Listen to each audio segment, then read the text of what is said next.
George 8, George 6. Respond to 28400 Alpine Way, cross of Alpine Ridge Road and Black Butte Road in Shingletown. To open incomplete 911 from the residents with banging sounds heard. Can hear someone sobbing or crying. And information on the earlier DV at this location back in April, there were 2 juveniles that were also at the residence.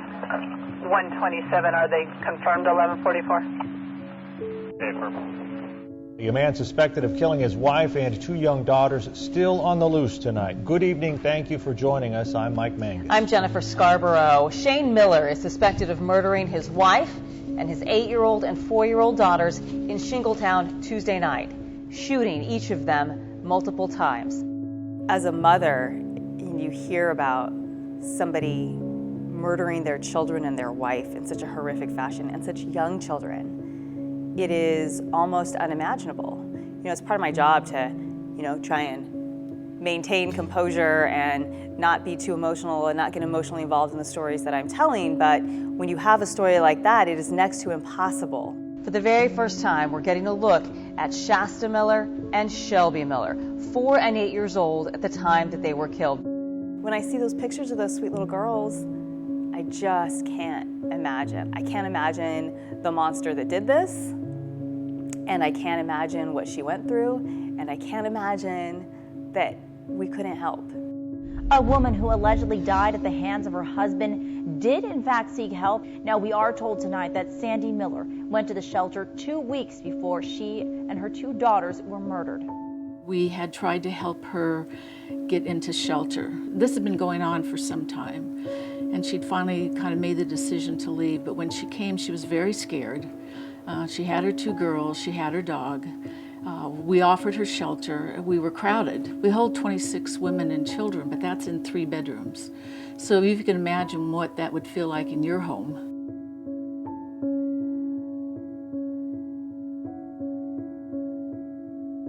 She declined to come in because she needed privacy and quiet, and we can understand that. All the women that come into our shelter need that.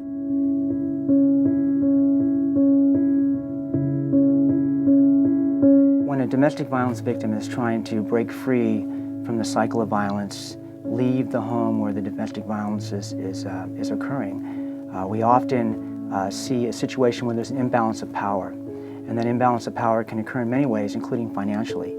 So it's often that the victim has nowhere to go, no money, no resources, and they're forced to return to the home where the batterer is staying. And that means nothing but trouble for the victim, for the children. So it's important for us in this community to have a place where victims of domestic violence and their children and their pets can go and be safe, and they can have time to escape that cycle of violence when it's most critical.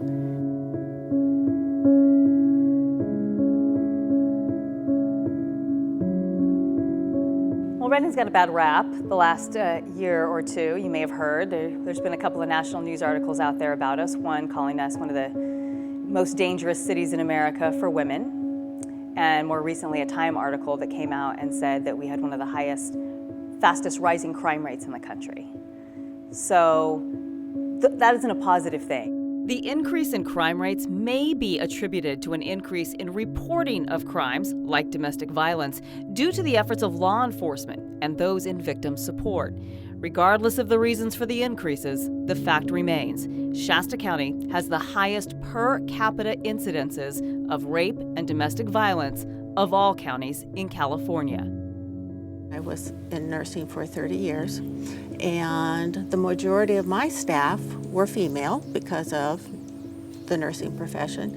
And because of that, I was exposed to what happens in the workplace when we have staff who are victims of domestic violence. Victims seek refuge and support services at One Safe Place. It is the only organization in the county that provides shelter and support services for domestic and sexual abuse victims.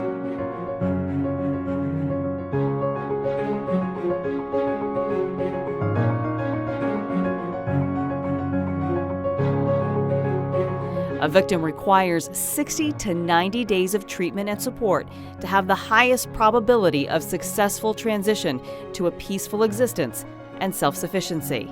At present, 80% of victims leave the shelter before 20 days. 60% leave by the 10th day.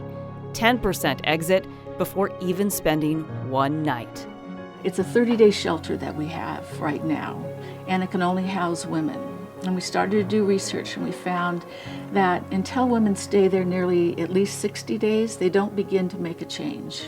And then when we looked at how long women stayed in our shelter, it was an average of 12 days. So we knew we needed to make a change. The Board of Directors has launched the One Safe Place Capital Campaign to raise $3.5 million to create a space that expands the shelter and includes client services under one roof. The design for the new shelter features 14 sleeping rooms for individuals and families, so they have privacy and space to collect their lives. The maximum capacity for sleeping will increase from 26 to more than 60 people.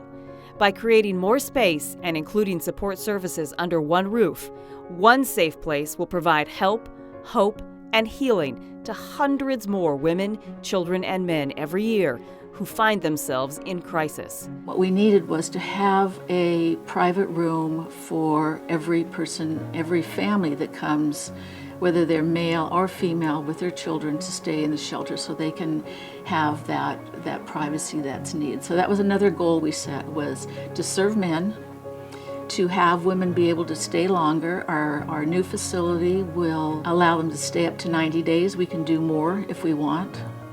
We can serve 60 plus people instead of the 26 that we serve now. We are so excited about the changes that we'll make, because we know that this issue is a significant issue in this community, and we want to make a difference. We want to be part of the whole community, the rescue mission, Health and Human Services, all the other people that Reading Police Department, the Sheriff's Department, who are working on to reduce our crime rate and to help our families.